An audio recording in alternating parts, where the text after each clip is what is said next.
Mimpi Muhammad Qasim bin Abdul Karim.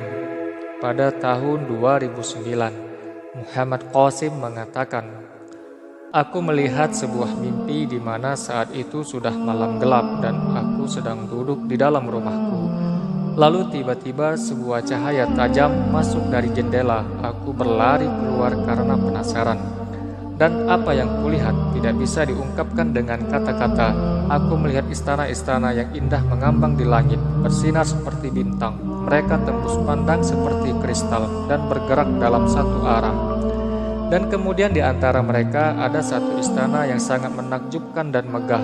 Istana ini sangat besar, jauh lebih tinggi dan lebih lebar dari istana lainnya. Mataku terpaku ke istana ini dan aku tidak bisa berpaling.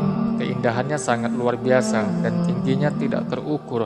Ia lalu terbang terus ke langit dan menghilang dari penglihatanku. Istana ini memimpin di depan semua istana lainnya. Di istana itu nama Nabi Muhammad SAW ditulis dengan fasih. Di dalam mimpi ini, aku punya perasaan kuat bahwa istana-istana ini adalah peringkat spiritual para Nabi alaihissalam. Dan di setiap istana juga ditulis peringkat mereka masing-masing. Setelah melihat istana Nabi Muhammad SAW yang indah dan menakjubkan, aku merasa sangat gembira. Aku bersyukur kepada Allah Subhanahu Wa Taala bahwa aku adalah umatnya Nabi Muhammad SAW, yaitu sang pemilik peringkat spiritual tertinggi di sisi Allah Subhanahu Wa Taala. Peringkat spiritual yang tertulis di istana Nabi Muhammad SAW adalah 99.000 dan inilah yang tertinggi di sisi Allah. Istana spiritual terbesar dan terindah kedua adalah milik Nabi Ibrahim alaihissalam.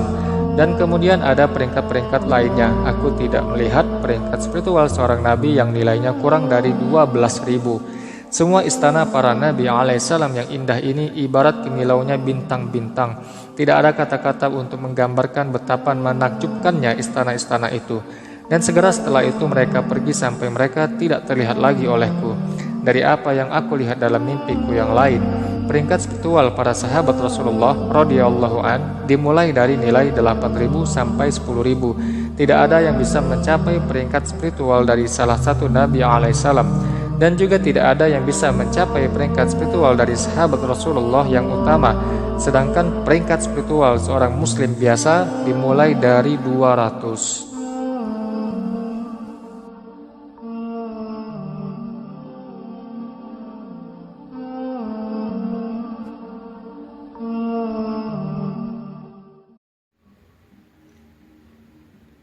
Bismillah. Assalamualaikum warahmatullahi wabarakatuh. Alhamdulillah. Asyhadu an la ilaha illallah wa asyhadu anna Muhammadar Rasulullah. Allahumma sholli ala Muhammad wa ala ali Muhammad. Saudara dan saudariku rahimakumullah dimanapun berada, telah kita saksikan visualisasi dari mimpi Muhammad Qasim, yang dimana di dalam mimpi tersebut Muhammad Qasim melihat tingkatan-tingkatan atau kedudukan para rasul, nabi, sahabat-sahabat dan kaum muslimin di hadapan Allah.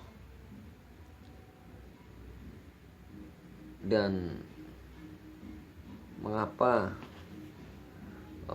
tentunya mimpi Muhammad Qasim ini harus kita cocokkan dengan firman Allah dan tentunya dengan sunnah Rasulullah Sallallahu Alaihi Wasallam, perkataan Rasul, agar kita menjadi yakin bahwa mimpi-mimpi Muhammad Qasim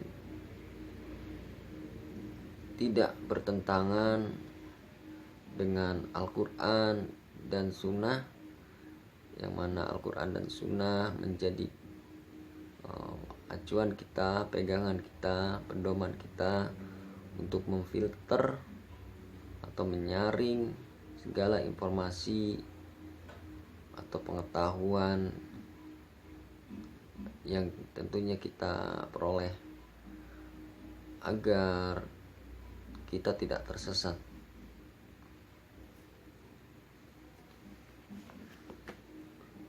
Sebagaimana firman Allah di dalam surah Al-Isra ayat 55,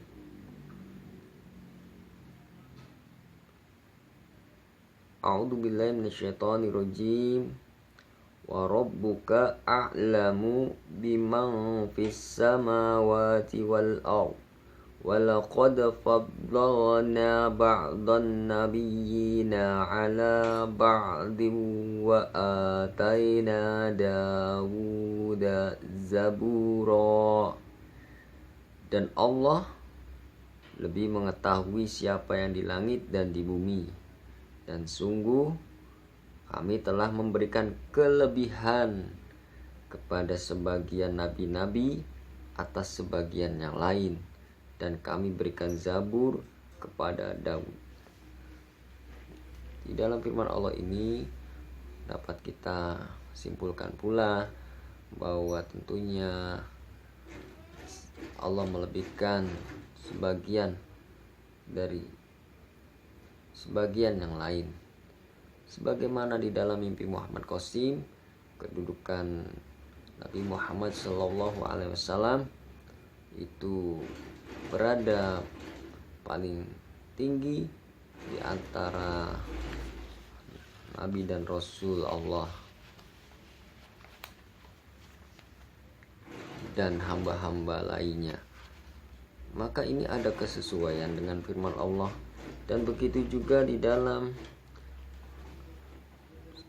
hadis Rasulullah Shallallahu Alaihi Wasallam bersabda, hadis ini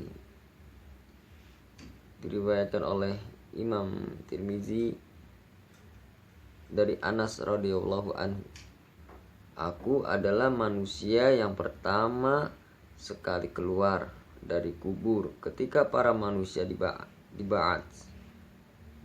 Aku adalah juru khutbah, yakni juru bicara mereka.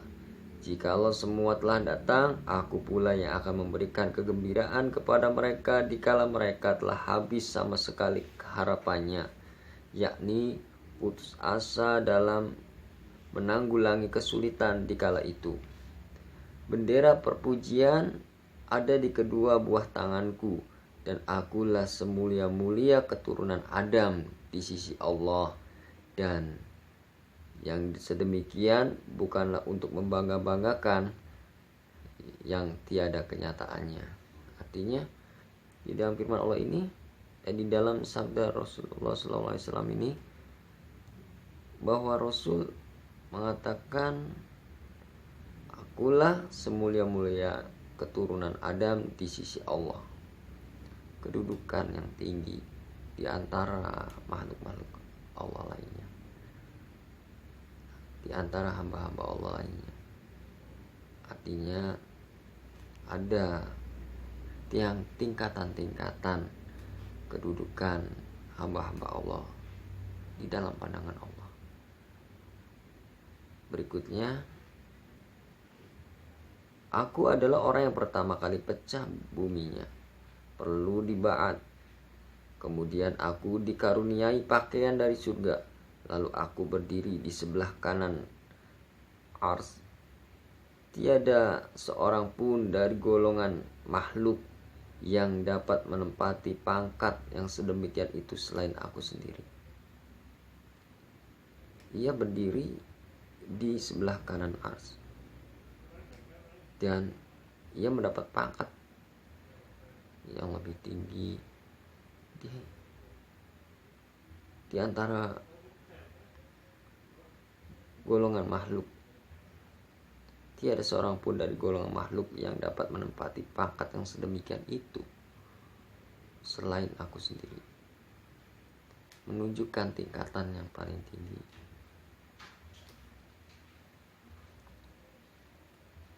Riwayat Imam Tirmizi dari Abu Hurairah radhiyallahu anhu, Dan kemudian, aku adalah orang yang pertama kali pecah buminya, perlu diba'at. Kemudian Abu Bakar dan selanjutnya Umar. Setelah itu aku mendatangi kubur di daerah Baqi, lalu sama dikumpulkan bersamaku. Kemudian aku menantikan ahli Makkah, sehingga akhirnya aku dikumpulkan di antara Makkah dan Madinah.